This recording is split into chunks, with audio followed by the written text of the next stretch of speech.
बिस्मिल्लाहिर्रहमानिर्रहीम।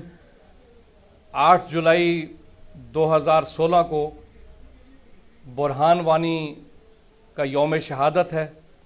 आज 7वीं बरसी बुरहान वानी की इस अज़म के साथ बनाई जा रही है कि जिस तहरीक को उसने अपने खून से सेंचा, जिस तहरीक को उसने कश्मीरियों के अंदर एक कश्मीरियों के हक़ के लिए वो उठा और इस जवानी के आलम में वो पूरे कश्मीर के अंदर नौजवानों की उम्मीद बन गया।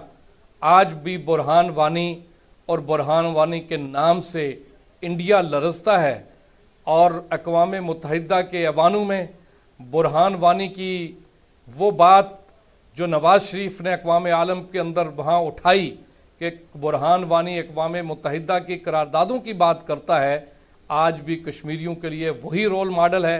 इंशाअल्लाह ताला हम ये ऐलान करते हैं कि उसकी जदोजहद उस तक जारी रखेंगे और मंतकी अंजाम तक इस तहरीक को पहुँचाएँगे।